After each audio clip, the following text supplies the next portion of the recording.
Madame, Monsieur, bonsoir, bienvenue pour une heure d'information sur France 3. Juste après ce journal, votre édition nationale évoquera la fronde des fonctionnaires. Le gouvernement rabote l'aide personnalisée au logement et demande aux bailleurs sociaux de baisser les loyers. Ceux-ci organisent la contre-attaque. Des revenus en moins, ça veut dire moins de construction et moins de rénovation. Nous en parlerons avec notre invité, Alain Errand, directeur général de la Société Immobilière Picarde. Le gouvernement suscite aussi la colère des offices HLM. Bailleurs publics et privés devront compenser la baisse des APL. Nous en parlons avec notre invité, Alain Errand, directeur général de la SIP, la Société Immobilière Picarde. Bonsoir Monsieur Errand. Bonsoir. L'État baisse les APL, mais il vous demande de baisser vos loyers pour que les Français ne voient pas la différence. Combien ça va vous coûter ?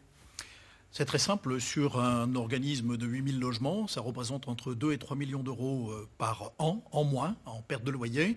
Au niveau des Hauts-de-France, ça représente 230 millions et au niveau national, c'est 1,5 milliard. C'est justement ce que recherche l'État à faire comme économie. Et cet argent en moins, ça a quelles conséquences pour vous ?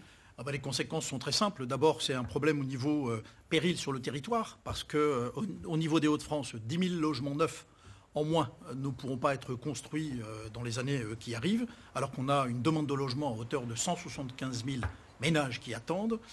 Une baisse des réhabilitations thermiques, alors que le locataire qui est en place dans le parc, lui, n'attend que de faire des économies de charges sur ses charges.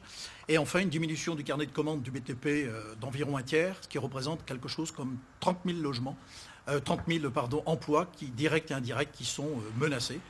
Un petit chiffre encore, au niveau national, c'est 300 000 emplois. Oui, ce qu'il faut bien préciser, vous représentez un bailleur privé, mais ce bailleur ne fait pas de bénéfice. L'argent est réinvesti justement dans l'amélioration des logements, les nouvelles constructions. Oui, tout à fait.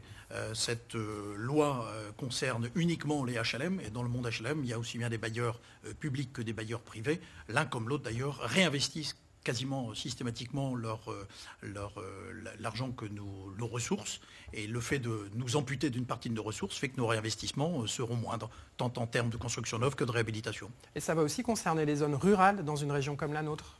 Oui, ça va concerner toutes les zones, je peux même vous dire, vu que le plan qui est prévu oriente étant plutôt en faveur des zones dites tendues. Île-de-France, région PACA et région Rhône-Alpes, ce qui fait qu'on peut parler d'un risque de désertification au niveau des constructions dans certaines zones qui sont dites détendues. Donc vous demandez au gouvernement aujourd'hui de changer ce qu'il a décidé ?